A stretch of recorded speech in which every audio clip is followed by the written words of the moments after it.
Welcome to Comic Artist Pro Secrets. I'm Ethan Van Sciver, and this is a follow-up video to the video I posted yesterday about the lunatic SJW stalk and harasser who went by the name Melissa Morgue, who revealed himself to be a man who wanted to be known as Gad Ramon, but was later uncovered to be a fellow named Martin.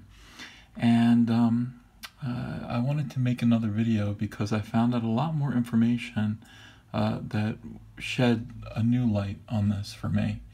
And I didn't want to just leave the other video just standing there as my final word on this, when I think my mind might have changed. But before we get into that, I do want to show you this other very strange video. I will explain to you that Melissa Morgue, who is not a real person, targeted me for reasons that were unknown to me. I produced live chats as Comic Artist Pro Secrets, and I invited everyone to come in and join. I was dimly aware of this person named Melissa Morgue, who was claiming to be a journalist, a female journalist, who was going to do a movie, like a documentary, about what she called Comicsgate. And Comicsgate is kind of this weird scandal that I can't really get my hands around. It seems to be this kind of scandal, a little conflict between people who want diversity and inclusion to be the main focus of comics, and people who think that the way diversity is being presented in comics now, it's being force-fed, used poorly, and at the detriment of good stories and characters. So that's the little fight that's going on, and both sides despise each other.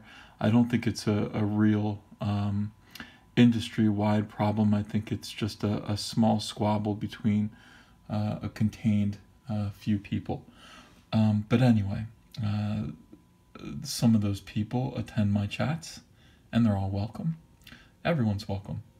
And so at some point, while I was answering questions in one of these chats, I started to see a little bit of a ruckus because this Melissa Morgue character was in attendance, and a lot of the people in the audience, or a lot of the attendees, I guess, were panicking, and they thought that, well, you know, Melissa Morgue is going to make Ethan Van Sciver a part of her documentary.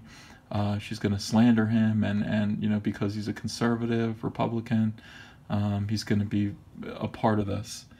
And I said I didn't see everything that was going on. I missed most of it, and I kind of told everybody, hey, you know, settle down. I mean, it's okay. It's all right if Melissa Morgue wants to attend one of my chats, as long as she is behaving herself.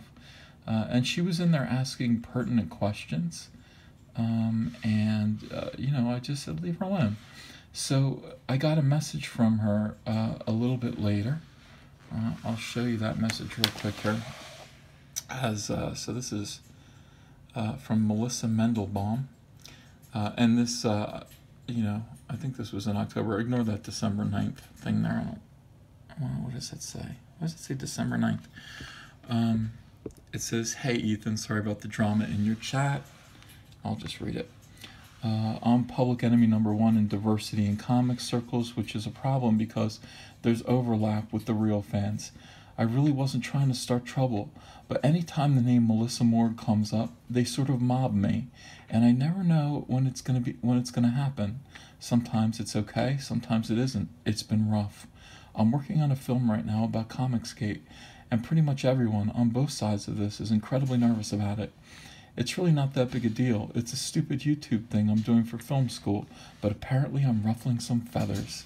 In any case, I'm a huge fan of your work and didn't mean any disrespect. So I responded, Melissa, I didn't see what happened. Let me show you this. I didn't see what happened, but there's no reason you shouldn't be allowed to watch or comment on my live streams, especially if you're on topic and asking good questions. Please continue to feel free to attend, and good luck on your film. EVS. And Melissa Morgue responded, "Thanks, Ethan. I would really like to get your perspective on the subject of Comicsgate sometime. I think you could help me understand the thing a little better than I do. I think you might have a unique perspective on it. Anyway, thanks for getting back to me." Now, I have no perspective on Comicsgate whatsoever, so I wrote back. I said, "My perspective is that comics and comic pros need to be welcoming and encouraging of fans to buy comics. My job is to draw comics and promote them. They make people happy, and this industry is precious. You're welcome. Take care." And Melissa Morgue, I keep wanting to call her she, said, "Awesome, you're the best, sir." And that was the initial interaction that I had with Melissa Morgue. Well, the next day, Melissa Morgue's profile disappeared, and in its place was a terrifying video. And this is the video that I'd like to show you now. I want to say that there's maybe 7 or 8 people that know about this right now, at least at the time of this recording. And I wasn't supposed to talk about it. I promised a bunch of people I would keep it quiet, not say anything out of the mutual respect I feel for the people involved. But this is important, and we're going to talk about it.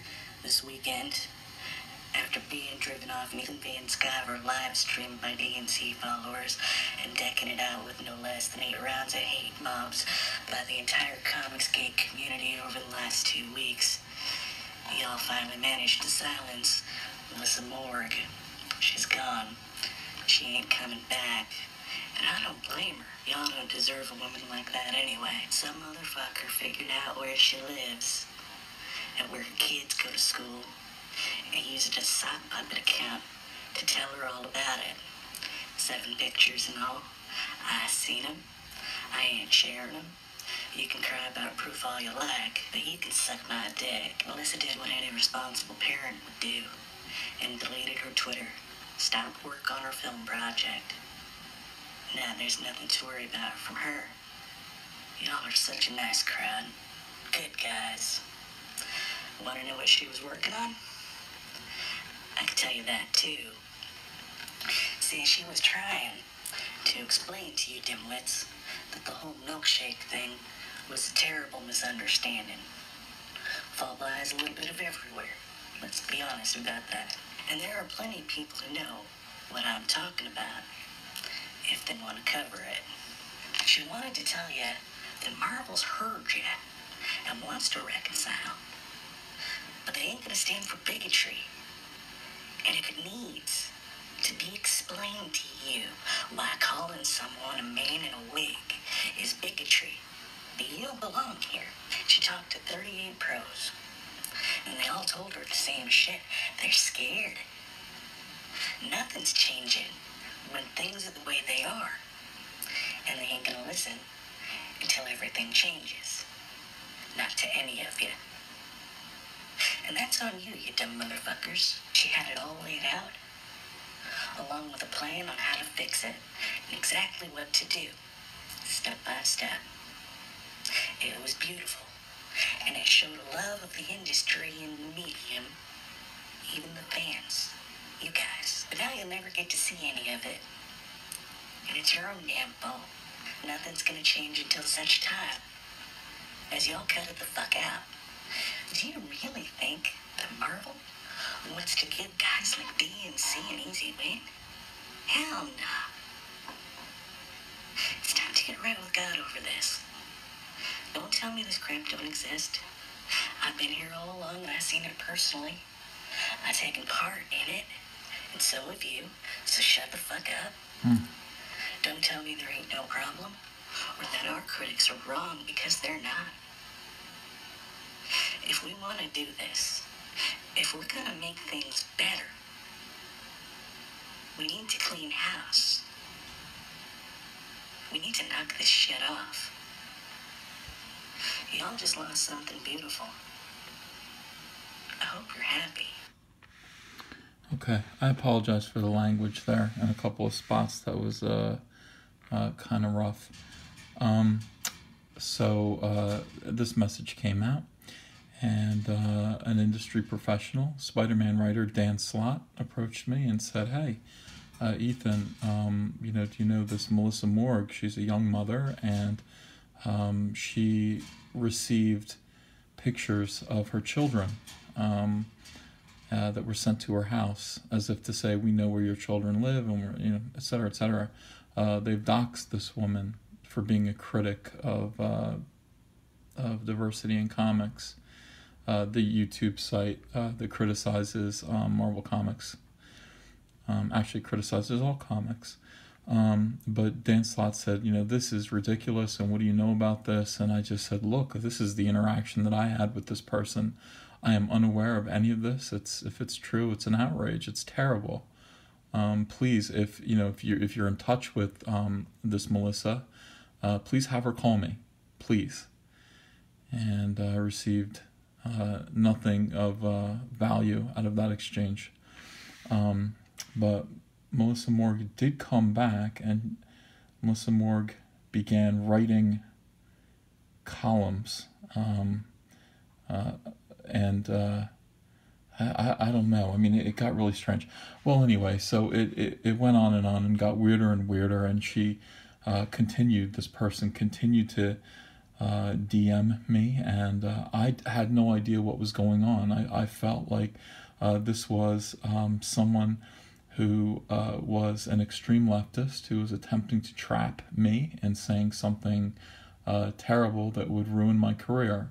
And this year has been a year of far left wingers attempting to ruin my career for being a Republican in this heated political atmosphere. So I was cautious. I was on guard at all times, and I was looking for a way to end this problem. And I believe it did end over the last couple of days.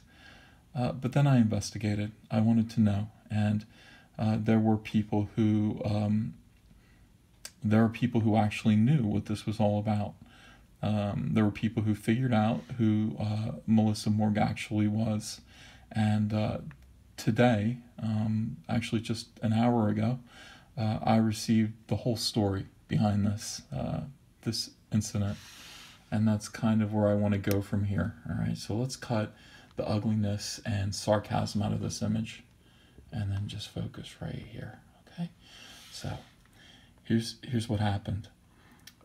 This person, Martin, was an incredibly big fan of the Diversity in Comics YouTube channel, was a big admirer of Richard Meyer and other people who promoted or spoke on the subjects around this Comicsgate thing, until one day Martin disagreed with something that Richard Meyer said, and Martin expressed disagreement about what Richard Meyer said, and DNC fans, as he saw them, attacked him, or he felt attacked by DNC fans, and it scared him, and I assume drove him back away from the YouTube channels that he liked.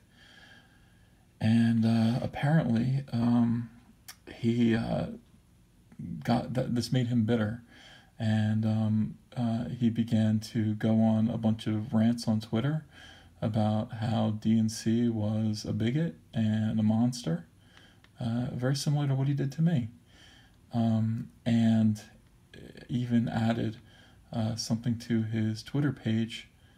His Twitter profile apparently said, quote, "condemned for daring to question the mighty Richard C. Meyer," unquote. And this was all under his name, Gad Ramon. Now, Gad, Gadd, is a very strange name, and I think I figured out why he has that name, and I'll show you in a minute. This is a piece of the message that I received from Martin's wife when Martin's wife was worried about the consequences of all of this. And for the first time, here you go. I'll let you see it. Okay. If it helps to understand his mindset a bit, he and our daughter both have ADD. Okay. At times, either or both of them become a bit obsessive about one thing or another, which is what I assume is happening here as well. All right, so that is interesting. ADD was a slang term for people with ADD. GAD, guy, girl, attention deficit disorder. So this is obviously where his name came from. I assume Ramon is because he's a punk rock fan. He looks like one. Okay, so here we go. Let's refocus here.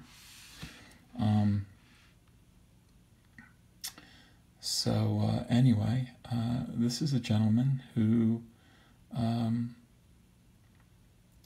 is a rebuffed and a disenfranchised fan. And I've said it before, that hate is basically thwarted love.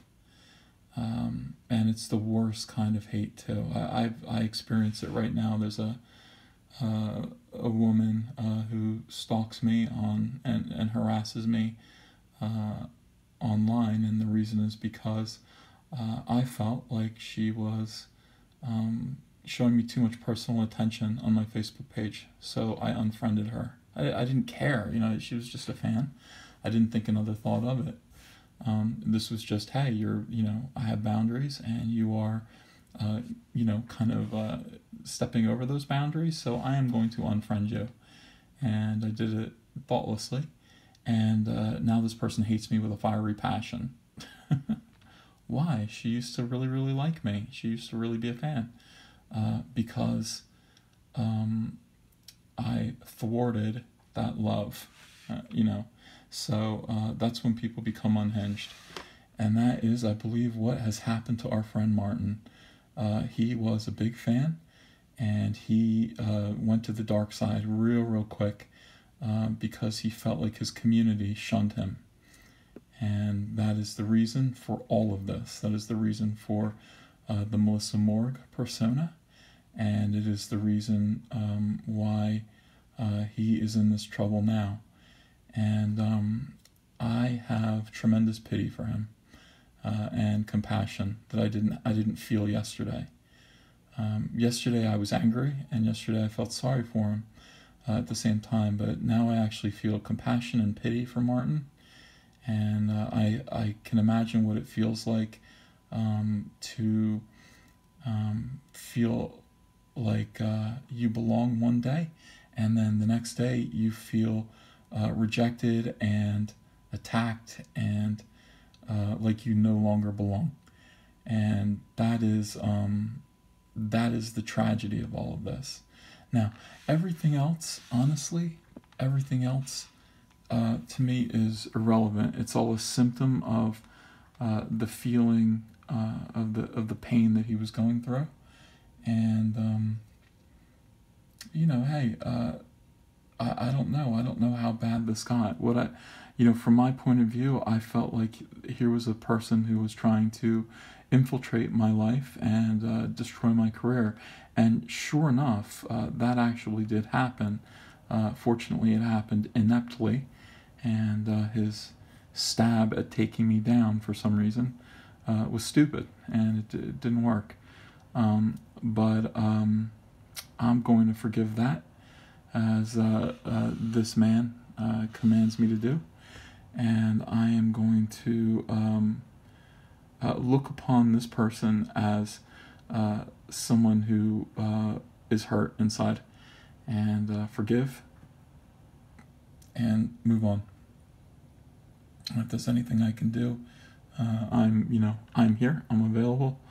I don't want to be the cause of anyone's pain ever. I just don't want to be. And I understand it now. And sometimes it's just a matter of seeking to understand. There are very few evil people in the world. There are some, but they're few and far between. Most people are misunderstood or hurt and lashing out. So I think that's what's happening here. And you all can call me a sucker. I'm sure my comment section, and feel free to comment and say whatever you want to me.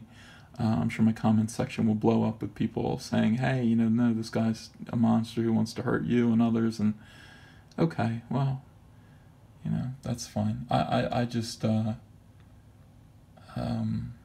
feel like I had an epiphany, okay? So I wanted to share that with you guys. And all of this weirdness, I mean, take it, you know, for what it is. This is a guy who's computer savvy and wanted to pull a hoax, and he pulled a beautiful hoax that we're still unraveling. But I think he did it because his feelings were hurt. And there you go. Alright, so I hope this video wasn't too corny. I'm sure it was. This is Comic Artist Pro Secrets, and you know, I'm Ethan Van Skyver, and I will talk to you guys later. This is honestly, I promise, unless something drastic happens, this is the last drama video. I will get back to drawing.